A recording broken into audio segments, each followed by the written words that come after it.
Nah, pemirsa Hidup Sehat, tadi kita sudah menyaksikan video tentang gigi kropos, Kak Haikal. Betul. Gigi kropos ini sebenarnya salah satu penyakit gigi dan mulut yang sangat tinggi di Indonesia.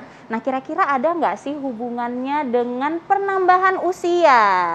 Nah, pas banget di tengah kita sudah ada Dr. Shalina Ricardo, spesialis konservasi gigi. Pagi dok, apa kabar? Halo dokter. Pagi, Dok, ini ternyata tidak hanya tulang yang kropos ya, tapi gigi pun juga bisa kropos. Nah, ada yang mengatakan penggunaan pasta gigi terlalu banyak dapat menyebabkan terjadinya gigi kropos. Fakta atau mitos? Fakta. Jadi memang, iya dok. Jadi memang sebenarnya pada intinya segala sesuatu yang terlalu banyak itu tidak baik ya dok ya. Jadi yang kita khawatirkan dalam pasta gigi yang terlalu banyak itu kadar fluoride-nya. Kadar fluoride yang terlalu banyak biasanya itu membuat gigi lebih rentan untuk kropos. Walaupun memang biasanya kadar fluoride yang banyak itu biasanya kalau yang sistemik atau yang kita minum seperti suplemen itu baru bisa membuat gigi kropos. Tetapi lagi-lagi pada dasarnya semua yang terlalu banyak itu rata-rata tidak baik. Jadi jangan lebay ya. Iya dok, betul sekali. Dokter, ngomong-ngomong soal banyak nih dok, mungkin masyarakat perlu tahu biasanya kan ini kalau misalnya pasta gigi nih dok ya, dari ujung ke ujung gitu ya.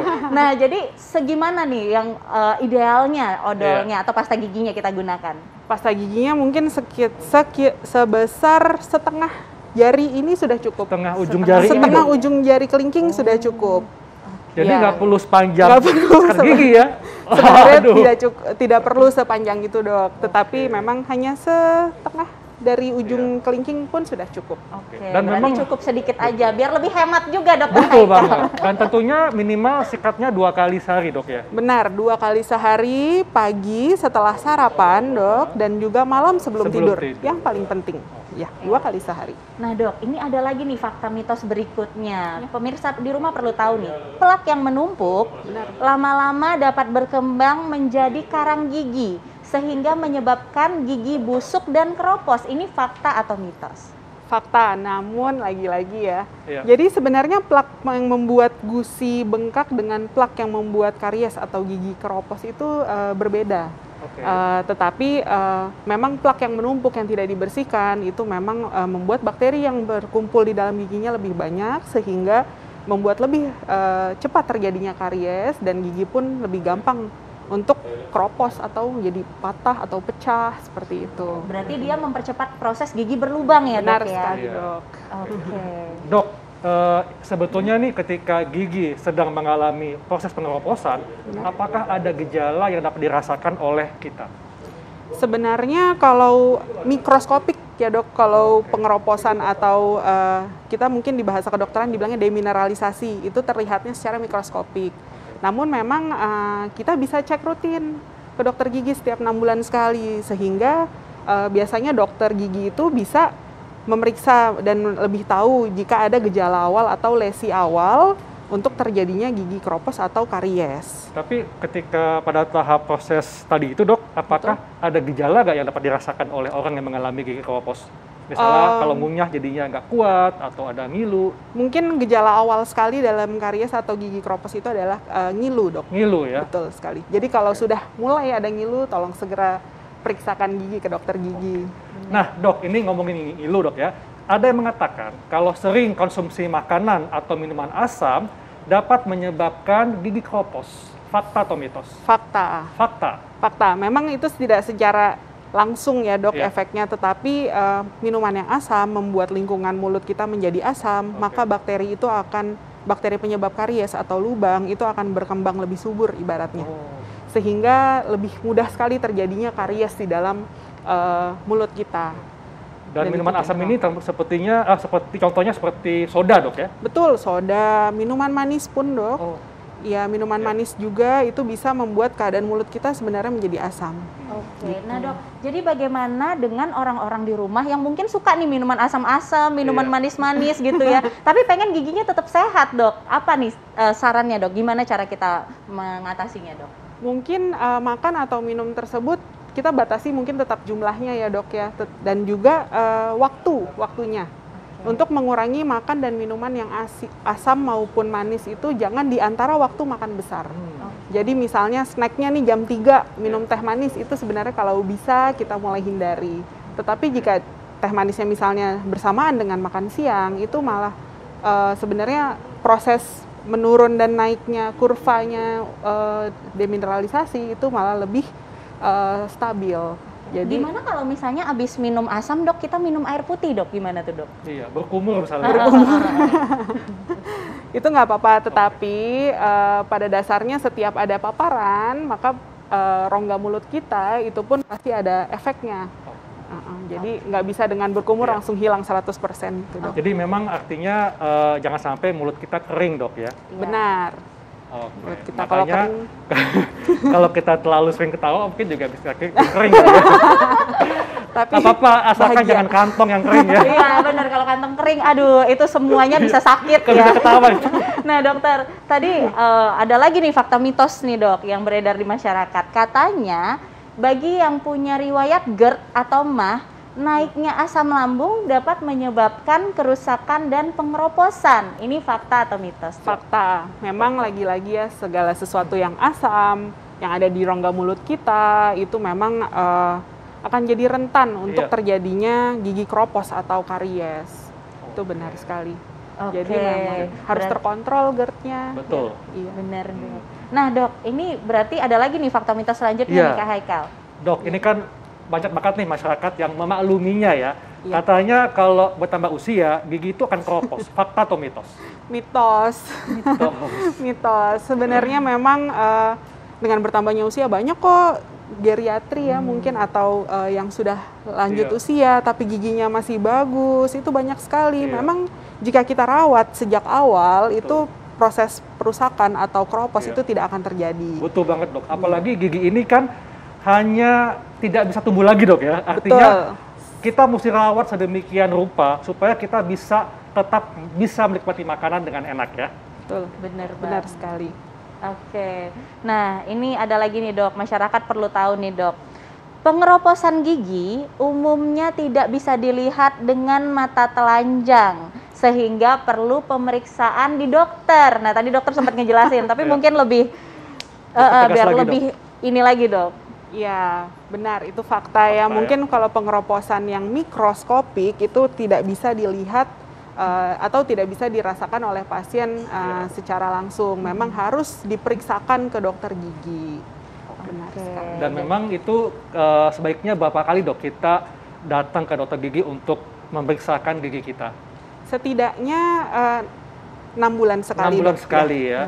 Regular Jadi check up. kita datang ke dokter gigi 6 bulan sekali meskipun tidak ada keluhan dok ya? Betul sekali, karena kadang ada yang tidak dirasakan oleh pasien, namun ketika dicek dengan oleh dokter gigi, terlihat beberapa yang memang harus diperbaiki dan juga mencegah itu lebih baik ya. Setuju Jadi banget, pencegahan jauh lebih baik. Apalagi kalau misalnya udah ada keluhan-keluhan ya dok, seperti tadi gigi ngilu dan lain-lain. Nah biasanya nih dok, kalau orang yang mengalami kondisi gigi ngilu, itu dia minumnya itu pakai sedotan. Nah ini fakta atau mitos, menggunakan sedotan ketika minum berkafein, soda dan asam, dapat menghindari pengeroposan gigi. Ini fakta atau mitos dok, tapi tunggu, jangan dijawab dulu biar pemirsa penasaran lagi nih. Tetap bersama kami di Hidup Sehat. Nah, jadi tidak hanya tulang, tapi gigi pun beresiko mengalami pengeroposan saat usia bertambah. Makanya penting sekali bagi kita untuk terus merawat gigi kita dengan mengatur pola makan dan membersihkan gigi sebaik mungkin dok ya. Bener banget. Nah dok, tadi masih ada pertanyaan yang bikin masyarakat bertanya-tanya nih, penasaran. Menggunakan sedotan ketika minum berkafein, soda dan asam dapat menghindari pengeroposan gigi. Ini fakta atau mitos? Baik, ini mitos ya. Jadi lagi-lagi seperti yang tadi kita sudah jelaskan sedikit, kalau memang ini adalah perkara lingkungan mulutnya. Jadi begitu ada paparan asam, seperti soda atau gula, itu pasti keadaan mulut kita pun sudah menjadi asam. Sehingga walaupun memakai sedotan, tetap saja akan resiko kariesnya atau resiko gigi menjadi keropos atau berlubang itu menjadi lebih tinggi. Karena meskipun pakai sedotan tetap cairannya bersentuhan dengan gigi kita dok ya? Betul sekali, dan juga kan di gigi ini ada saliva atau ludah kita yang memang sudah akan bercampur dan ada di lingkungan mulut ini sehingga tetap akan membuat lingkungan mulut menjadi asam. Nah dok, dari tadi tuh Kak Haikal penasaran tuh mengenai mulut kering katanya. Betul. Gimana tuh Kak Haikal? Iya dok, soalnya ada yang mengatakan kalau kita mengunyah permen karet bebas gula setelah makan, baik untuk membilas asam penyebab gigi keropos. Ini fakta atau mitos?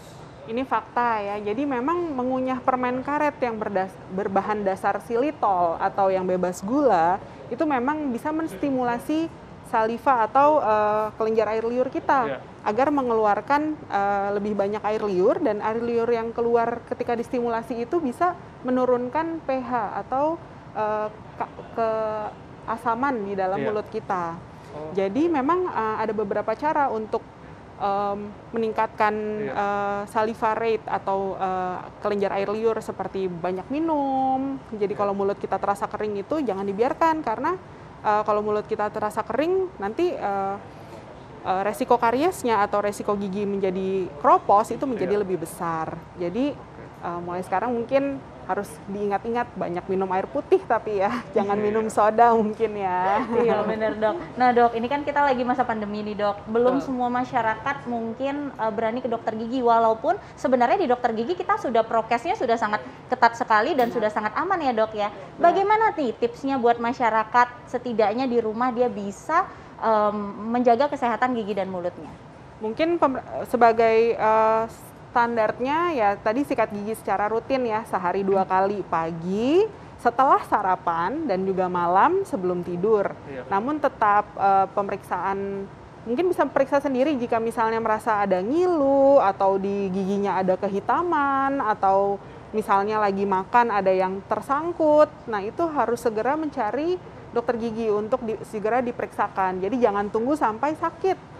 Karena jika sudah sampai sakit, itu perawatannya biasanya tidak simpel lagi. Harus jadi bolak-balik, atau jadi harus perawatan saluran akar gitu. Jadi bukannya hanya penambalan saja gitu. Dan juga ini kan kita pencegahan untuk long term atau masa yang panjang ya. Jadi memang gigi ini, tadi Dokter Haikal sudah sampaikan, gigi ini nggak ada gantinya lagi nih. Sudah keluar gigi permanen, itu nggak akan ada gantinya sampai kita sampai kapan? Jadi harus dicintai dok ya. Betul, harus disayang-sayang banget, betul sekali banget. Dan jangan lupa sebelum sakit pergilah ke dokter gigi, karena kalau udah sakit, udah perawatannya lama, duitnya juga bertambah ya dok ya. Nah, terkait dengan pola makanan dok, makanan dan minuman apa saja yang dapat membantu untuk menjaga atau meningkatkan kesehatan gigi?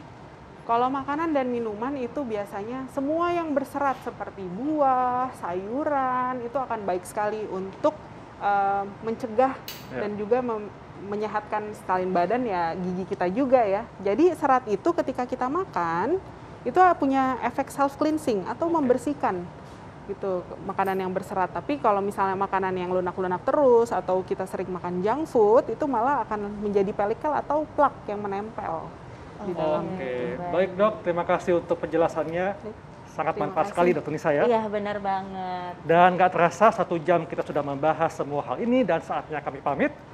Tidak terasa ya kak ya, memang ya, padahal kita masih mau ngobrol-ngobrol ya dok ya. Nah jangan lupa saksikan Hidup Sehat setiap hari Senin sampai Jumat jam 9 sampai jam 10 pagi hanya di TV One. Betul, dan setelah ini akan ada tayangan mengenai sejarah unik kedokteran gigi.